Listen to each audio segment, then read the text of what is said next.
이걸 왜 풀어? 아, 너 연예인이니까. 왜 철거해요? 어? 왜 철거해요? 너가 대신 할래? 안녕하세요, 휴스토리입니다. 오늘 온 현장은 이제 리뷰차 온 거는 아니고 오늘부터 시작되는 현장입니다. 그 부천에 위치한 이제 불안마을 아파트인데요.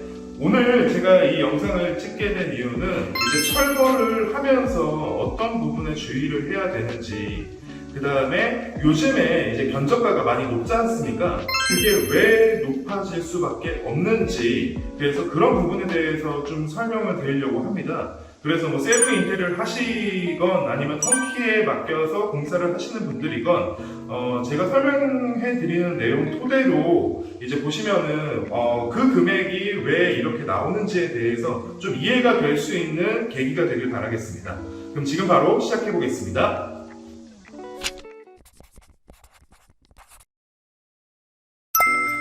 일단 이곳은 현관입니다. 현관에서 이제 유의하셔야 될 부분에 대해서 먼저 말씀드릴게요. 견적을 받으셨을 때 이제 이 현관 타일이 철거로 받으시는 경우도 있고 덧방으로 받으시는 경우도 있을 겁니다. 근데 저희 같은 경우도 사실 반반이에요. 바로 지금 이 현장 같은 거 보시면은 이 현장 같은 거 보시면은 지금 기존의 타일이 이 문틀보다 조금 더 올라와 있어요. 근데 이곳에서 만약에 타일을 한 번 더 덧방을 한다, 어떻게 될까요? 그럼 이쪽에서 봤을 때 타일 측면이 그대로 노출이 되는 거예요. 저희는 이 현장 같은 경우는 타일을 철거할 겁니다. 네. 그 다음에 이제 여기 옆쪽에 보시면은요, 행인형 이제 신발장 많이 하시지 않습니까? 근데 여기 같은 경우 단이 있기 때문에 이 상태에서 행잉을 한다? 그러면은 행잉의 가장 큰 장점은 사실 이렇게 신발을 그냥 마음껏 놓는 건데, 이렇게 단이 있어 버리면은 행잉도 많이 띄울 수 없을 뿐더러 신발도 안 들어가요. 그럼 행잉을 하는 이유가 전혀 없거든요. 그래서 단철거 비용이 추가로 발생이 되는 겁니다. 그리고 저희 같은 경우는 지금 이 구조에서 이 뒷벽이 조적벽으로 되어 있습니다. 조적벽으로 되어 있어서 저희는 이 조적벽을 허물고, 그 다음에 그 뒤에 보면은 보통 이런 구조가 안에 덧박이장이 되어 있어요. 덧박이장이 되어 있는데 그 부분까지 이제 아예 벽으로 세우고 넓게 이제 팬트리 공간으로서 활용을 하는 거예요. 저희가 이렇게 하려고 하는 이유는 여기 고객님께서 이제 어린 자녀분이 계셔가지고 이제 유모차가 들어갈 수 있는 공간이 필요하다고 하셨거든요. 근데 사실 지금 이 공간에서 유모차를 넣는다라고 하면은 공간이 없어요. 그렇기 때문에 저희는 벽을 털어서 팬트리 공간을 만들므로써 유모차가 수납될 수 있게 그런 식으로 설계를 할 예정입니다. 그 다음에 이제 여기 중문인데요. 만약에 털어내고 중문을 설치하지 않는다라고 했을 때 무엇이 문제되냐? 바로 이 부분입니다. 이 인방 부분은 사실 털려요. 이제 보통은 일반적으로 중문의 인방은 털리게 되어 있는데, 이거를 털어냈을 때 그럼 이 천장은 어떻게 될까요? 이쪽 천장과 현관의 천장의 그 사이로 이제 또 천장 보강이 필요한 겁니다. 그렇기 때문에 이런 부분에서 생각지도 않게 목공으로 천장을 보강하는 비용이 발생이 되는 겁니다. 그 다음에 여기 같은 경우는 좀 구조가 특이하게 이 바로 옆으로 이렇게 온수 분배기가 있거든요. 사실 이 온수 분배기를 옮기게 되면 비용적으로 이제 많이 들다 보니까 저희는 이 부분을 아예 막고, 아까 저희가 팬트리 공간으로서 좀 활용한다고 말씀드렸지 않습니까?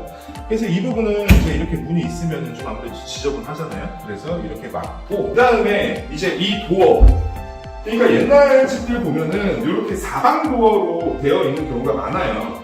그래서 이런 문지방이라고 하는 부분이 없으면 삼방 도어라고 하고, 이렇게 있으면 사방 도어라고 합니다. 근데 이거를 철거를 한다고 했을 때 이거 깊이 심어져 있습니다. 이게 깊이 심어져 있다 보니까 어떻게 되겠어요? 이거를 철거하고 나서는 이 콘크리트 면과 콘크리트 면 사이가 비어버리는 거예요. 그럼 이 부분을 뭘로 채워야 될까요? 다시 저희가 몰탈로 채워야 되겠죠. 근데 물론 여기서 만약에 설비 공정이 들어간다라고 하면은 뭐 몰탈 하다가 남는 걸로 그냥 치면 돼요. 오히려 그거는 서비스로도 가능한 품목인데, 만약에 설비가 들어가지 않는다, 그러면은 이 부분 때문에 굳이 또 설비가 들어와야 되기 때문에 아무래도 이런 부분에서 좀 비용이 추가될 수밖에 없다라는 거. 그 다음에 이쪽 화장실 한번 보실게요.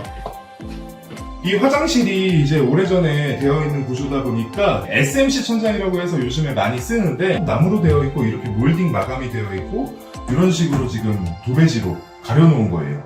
그래서 이런 부분들은 이제 저희가 철거를 하는 과정에서 이 타일들이 좀 탈락을 많이 합니다. 그래서 덧방을 할 때도 저희가 조금 보강을 해야 되기 때문에 일반적인 구조보다는 조금 손이 많이 가요. 네, 그래서 근데 뭐 그거는 비용에 크게 뭐 영향을 미치는 건 아니니까. 그 다음에 지금 여기 세면대 쪽을 보면은 바닥으로 이 배관이 내려와 있으면 어떻게 되겠어요? 보기가 굉장히 안 좋죠. 그래서 이제 요즘은 벽붙이 타입을 많이 쓰시니까 벽으로 새로 배관을 만들어주는 작업을 합니다. 그러면은 이런 타입의 집에서는 무조건 이제 벽으로 배관을 뽑아내는 그런 설비 공정이 추가로 들어간다라고 생각하시면 됩니다.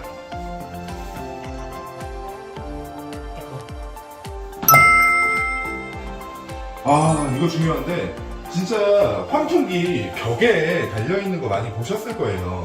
이게 지금 동력으로 작동되는 게 아니에요. 모터로 작동되는 게 아니라 이게 무동력 환풍기거든요.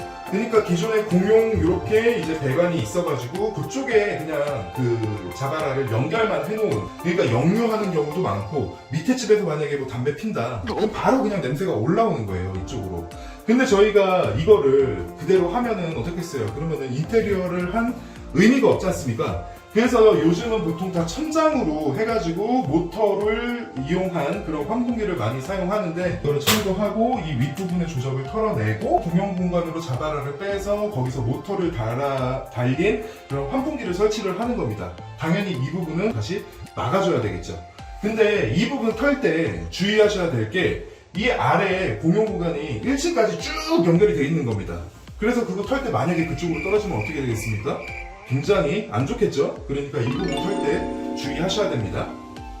자, 이제 보셔야 될 거는 천장입니다. 천장 같은 경우는 요즘은 이제 이런 몰딩이나 우물형 말고 약간 좀 평평하게 되어 있는 그런 깔끔한 스타일을 많이 추구하시는데, 여기서도 보셔야 될 게 뭐냐?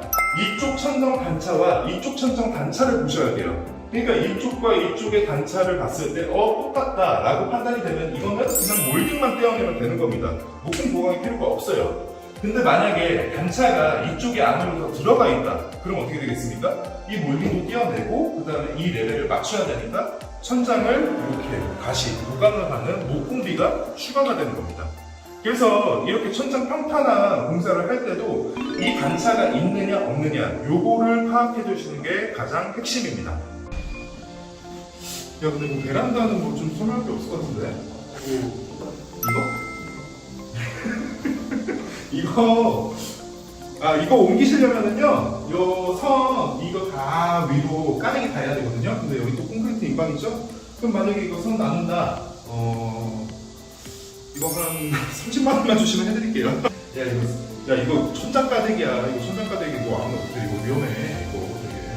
안 돼. 이거는 엔간하면, 이거는 엔간하면 그냥 쓰시는 게 좋을 것 같아요. 네, 지금 이제 보실 공간은 부엌입니다. 부엌에서 지금 이거 보이시나요? 여기 보시면은 단단하죠? 저희가 이거는 재료 도면까지 확인한 결과 이거는 조적이 아니라 콘크리트 인방 헤더입니다. 그렇기 때문에 이거 역시 못 털어요. 못 털기 때문에 이제 부엌을 저희가 레이아웃을 짤 때 이 못 터는 부분을 어떻게 활용해서 디자인할 것인가, 요거에 대한 고민이 필요합니다. 그 다음에 보셔야 될 게 이 수전입니다. 이 수전 보시면 지금 벽에서 물이 나오는 그런 구조로 되어 있거든요. 근데 이제 요즘에 나오는 수전들은 이런 형태가 거의 없어요. 있다고 하더라도 이쁘지가 않습니다. 그렇게 되면은 결국 상판에서 올라오는 타입으로 이제 저희가 바꿔줘야 되는데, 그럼 이 수도들을 어떻게 해야 되겠습니까? 저희가 아래로 내려가지고 수도 내림 공사를 별도로 또 진행을 해야 되는 겁니다. 그래서 집을 샀을 때 딱 구조가 이렇게 돼 있다. 이러면은 이것 때문에 돈 좀 나가겠구나. 이렇게 생각하시면 됩니다. 네, 그리고 요즘에 뭐 라인 조명, 마그네틱 조명 이런 것들 많이 쓰시는데, 아무래도 좀 라인 조명 같은 경우도 그렇고 마그네틱도 그렇고 이 높이가 있다 보니까 사실 모든 환경에서 다 적용이 되는 건 아니거든요. 지금 이 집을 보시면은 그러면은 이 천장 석고가 쳐 있는 부분과 실제 천장이 얼마나 높이가 되느냐 이거를 파악을 먼저 하셔야 돼요. 근데 여기를 보시면 어떻게 파악을 하느냐? 여기 지금 석고가 쳐 있죠? 그럼 이거와 바로 이 베란다 천장을 보시면 됩니다. 이 베란다 천장과 이 공간 지금 제가 센치는 재지 않았지만은 제가 봤을 때 한 3cm 정도 되거든요. 근데 보통 이제 라인 조명이나 마그네틱 이게 5cm가 넘어갑니다. 그렇기 때문에 어떻게 했어요? 저희가 석고보드를 원피를 친다고 하더라도 이게 끝까지 안 들어가는 겁니다. 그래서 이런 현장에서는 만약에 라인 조명이나 마그네틱을 하신다라고 하시면은 이 천장 다 걷어내야 돼요. 걷어내고 저희가 그 높이 값에 맞춰서 임의로 천장을 조금 내려주는 전체 작업이 들어가는 거예요. 그렇게 되면은 이 천장을 다시 다 한다고 생각해 보십시오. 철거비, 목공비 어마어마하게 들지 않겠습니까? 그렇기 때문에 먼저 그런 고급 조명들 설치하실 때 이제 이런 집 상태, 컨디션을 보는 게 가장 최우선이라고 할 수 있겠습니다. 그다음 뭐좀 끝나는 거 없나? 야 이거 내력이야. 야 내력인데 이거 어떻게 털어? 이거 내력인데 어떻게 털어? 이거 뭐 누구 나가는 거 볼래?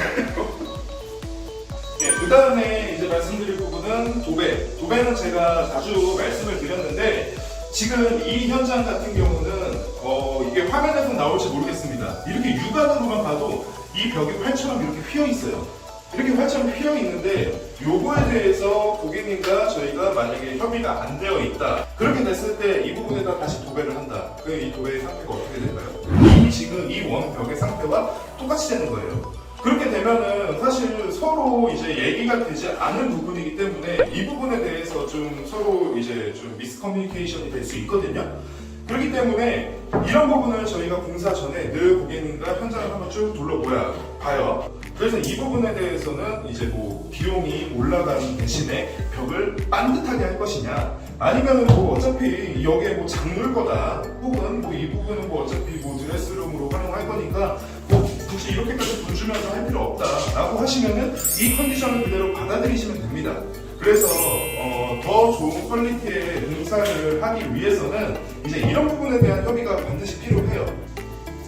그 다음에 아까 제가 문틀 철거할 때 추가 비용이 나올 수 있는 부분에 대해서 설명을 드렸는데 뭐 다 철거를 하시는 건 아니니까 만약에 이제 부분 공사를 한다라고 했을 때 이 문을 그럼 어떻게 할 것이냐, 보통 많이 생각하는 게 필름일 겁니다. 근데 필름이 맞는 게 아니에요. 지금 여기를 보시면은 다 갈매기 형태로 되어 있고, 그 다음 이 문짝도 보시면은 이렇게 갈매기 형태로 몰딩이 들어가 있어요.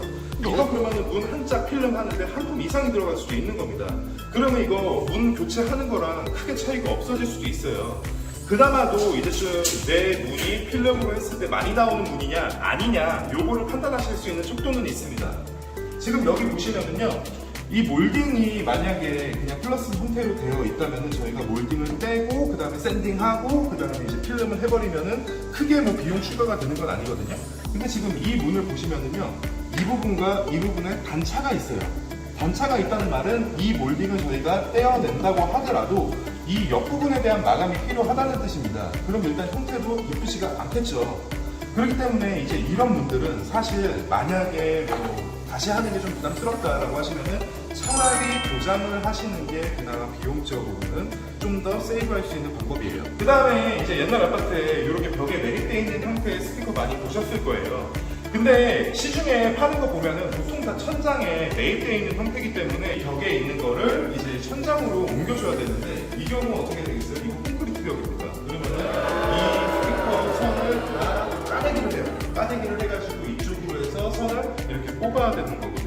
그러니까 이 콘크리트 까내기가 뭐 아시겠지만 생각보다 되게 어려워요. 글라인드로 날리고 그다음 프레카로 하고 그러면 이게 먼지도 많을 뿐더러 굉장히 위험한 작업입니다. 그래서 이런 부분에서는 당연히 비용이 발생될 수 있어요. 그래서 우리 집이 만약에 벽에 이런 식으로 스피커가 매립이 돼 있다 그러면은 어느 정도 비용 추가에 대해서는 좀 감수를 하시는 게 좋을 것 같습니다.